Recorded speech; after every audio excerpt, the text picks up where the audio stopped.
Aimez-vous lire? Je te l'ai dit plus de 20 fois. Quand vous lisez, ne laissez pas l'auteur décider pour vous. Non, c'est à vous de décider.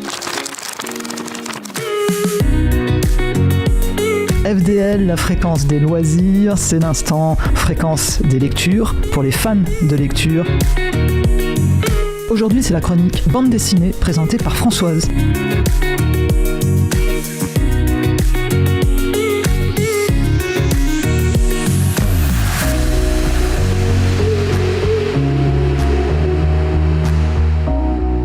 Durant les vacances, j'ai fait la rencontre d'un jeune fan de bande dessinée.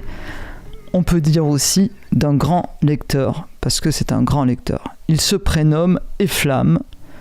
Et vous savez comment je fais quand je tombe sur un grand lecteur et un fan de bande dessinée? Eh ben, je lui tombe dessus, carrément, pour qu'il me donne une liste de ses bandes dessinées préférées. Parce que j'en ai besoin pour mes chroniques en septembre. Aide-moi, Eflam, dis-moi quelle est ta bande dessinée préférée, donne-moi quelques-unes. Et là, il a eu pitié de moi et sans hésiter, il m'a tendu les 3 tomes du roman graphique dont nous allons parler aujourd'hui, à savoir La Cité sans nom. L'autrice s'appelle Faith Erin Hicks. Elle est canadienne, elle vit à Vancouver. Adolescente, elle écrivait déjà des bandes dessinées humoristiques pour s'amuser, dit-elle. Alors son premier comics s'appelle Demonology 101, qu'elle a écrit durant sa scolarité. Bon, je vais lui dire en anglais parce que de toute façon il n'existe pas en français. Cela raconte l'histoire d'une adolescente de 16 ans, une adolescente qui est un peu un démon en réalité, qui est élevée par un humain, lui, qui est ordinaire dans la société ordinaire. C'est un roman de 700 pages qui lui a été inspiré, devinez par quelle série? Allez, je vous la donne en 1000, vous devez la connaître, je dirais Buffy contre les vampires. Bah ouais, qui ne connaît pas Buffy contre les vampires? Oui, d'accord, il y en a quelques-uns qui ne connaissent pas, bon, tant pis pour eux. Si vous ne connaissez pas, moi je vous conseille d'aller la regarder, c'est un peu ancien, c'est une série qui m'a moi aussi bercé durant mon adolescence, enfin j'étais un peu plus âgé, il faut l'admettre, mais bon, j'aimais bien aussi moi cette série. Voilà, donc pour continuer sur notre autrice de notre roman du jour, La Cité sans nom, après sa scolarité, elle a travaillé dans le domaine de l'animation. C'est un peu souvent les auteurs de bande dessinée qui sont, enfin les dessinateurs, ils vont dans le domaine de l'animation et puis un jour ils en ont assez, ils décident que ça suffit et ils vont directement, totalement à la bande dessinée. Pour notre autrice, c'est en 2008 qu'elle décide de se tourner que et seulement vers la bande dessinée. En 2014, du coup, elle a bien fait parce qu'elle reçoit le prix Eisner de la meilleure publication pour enfants pour son roman graphique The Adventures of Super Hero Girl. Voilà. En 2019, elle reçoit de nouveau le prix Eisner de la meilleure publication pour enfants pour son roman graphique The Divided Hearts, toujours en anglais bien sûr. Elle a donc publié plusieurs romans graphiques dont je ne vais pas vous citer les titres afin de vous préserver de mon anglais plutôt lamentable. Sachez que son seul ouvrage à ce jour de toute façon traduit en français est donc celui qui nous intéresse aujourd'hui, La Cité sans nom, publié aux éditions Rue de Sèvres.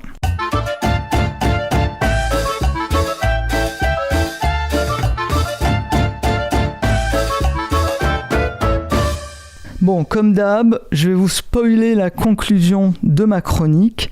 J'ai adoré ce roman, mais vraiment adoré de bout en bout.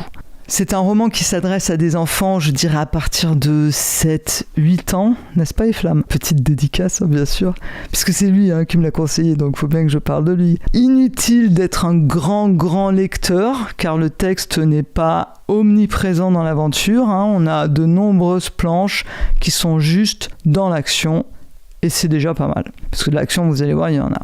Alors, La Cité sans nom, c'est la rencontre de 2 jeunes enfants vivant dans cette même cité, mais 2 communautés différentes. Le roman commence avec une introduction qui permet de s'immerger totalement dans l'ambiance de la ville en nous expliquant ce qu'est cette cité et pourquoi elle est au cœur de l'histoire, de cette histoire. Alors, je vais vous lire ce prologue, ne soyez pas trop dur avec moi. Il met en scène deux voyageurs, deux touristes d'ailleurs, on pourrait dire comme ça, venant visiter cette immense cité et se posant des questions sur le nom de la cité. Ça commence comme ça. Au 34e jour de notre périple sur le fleuve des vies, nous accostons dans la grande cité de Daidu. Mais chose étrange, les passants que nous abordons aux portes de la cité ne l'appellent pas Daidu. Nous demandons le nom de la cité aux cavaliers des plaines de l'Est et ils nous répondent qu'elle s'appelle Yanjing, du nom de leur grand général, disparu de longue date. Ensuite, nous interrogeons les gens du fleuve qui nous affirment qu'elle porte le nom de l'une de leurs divinités, Monk. Enfin, tout en nous baladant, nous posons la même question aux soldats de l'Empire des Lames. C'est Dandao, nous répondent-ils, du nom de leur peuple, puisqu'ils en sont les derniers conquérants. Plus tard, en déambulant dans les rues de la cité, nous demandons aux enfants des rues de nous dire le nom de leur cité, et ils se gossent de notre ignorance. Mais étant nous-mêmes visiteurs, comment pouvions-nous savoir que seuls les étrangers donnent un nom à la cité ? La cité n'a eu de cesse d'être baptisée et rebaptisée, et aucun conquérant n'a jamais pu lui attribuer un nom définitif.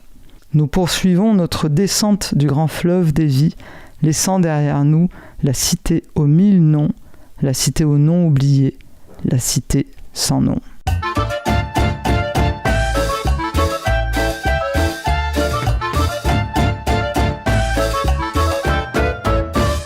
Le jeune héros de cette cité s'appelle Kaidu et il est le fils d'un général. C'est un Dao, membre du peuple d'Andao, les derniers envahisseurs et donc conquérants de la cité. Et Reit, la jeune fille, est-elle issue de la cité ? Elle y est née et ses parents y sont nés avant elle. Elle ne connaît pas d'autre monde que sa cité. C'est une sans nom, une non nommée. C'est ainsi que sont appelés les natifs de la cité par les envahisseurs. Ce qui fait l'attraction de cette cité, c'est sa situation géographique, au croisement des routes menant à la mer par une voie creusée dans la montagne par les créateurs de la cité. On ne sait comment ce passage a pu être créé car les fondateurs sont disparus, tués par les tout premiers envahisseurs. Alors toute l'histoire tourne autour des deux enfants et de la place qu'ils vont pouvoir se faire ou garder au sein de leur cité. C'est un roman en 3 tomes. Le premier tome, c'est la rencontre et la naissance de l'amitié entre Kaidu et Reit. Ce premier tome nous présente tous les personnages de la trilogie et le rôle de chacun dans l'histoire. Alors pour vous en dire plus rapidement, Kaido est un jeune garçon enrôlé dans l'armée comme tous les garçons de sa tribu.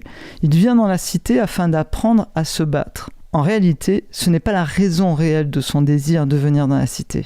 Car finalement, c'est un garçon qui est plus intéressé par les livres que par les combats. Son père est un général de l'armée, il est donc d'une famille plutôt aisée. Reit, elle, est une jeune fille de la cité. Elle la connaît par cœur, sa cité. Elle y est née, elle y a toujours vécu. Elle est élevée par les moines gardiens du temple de la cité, car ses parents sont morts tués par des soldats Dao.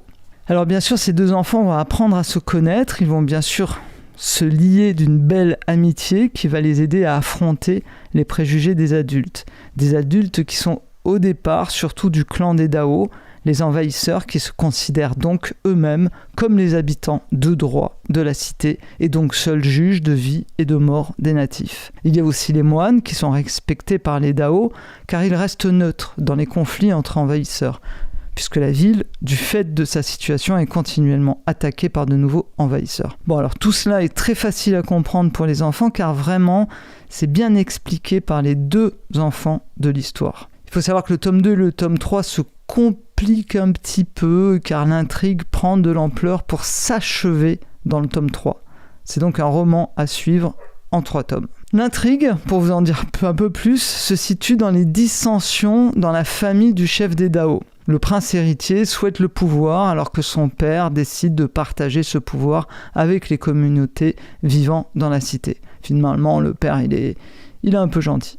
Bien qu'un envahisseur et un conquérant de la cité, il souhaite lui faire partager un peu de la direction et du pouvoir. C'est très bien fait, franchement, car finalement, tous les héros se donnent de bonnes raisons dans ce combat intrinsèque. En plus, ils sont vraiment sincères, il n'y a pas vraiment de bon ou de méchant, et puis le méchant peut devenir bon, alors que le bon, en fait, il reste bon, gentil. Et puis il y a une méchante, faut le dire, qui reste méchante jusqu'au bout, elle. Alors elle n'est vraiment pas gentille. Mais elle a quand même, elle aussi, quelques bonnes raisons d'en vouloir à certains. Enfin, voilà, c'est une belle histoire qui remue bien les méninges de nos gamins et en plus, je trouve, de façon très intelligente. Pour terminer sur ce roman graphique, je vais vous parler du dessin. Le dessin, franchement, je le trouve hyper sympa, facile et agréable à lire. Comme je vous le disais au début, il y a des planches qui sont totalement sans texte. Tout est dans le dynamisme de l'histoire, ça déborde d'activité, et cela sans jamais nous faire perdre le fil de l'histoire. Dernière chose, c'est un roman qui s'adresse aux filles comme aux garçons. Pas de distinction et bien au contraire, ils ont les deux leur place dans l'histoire.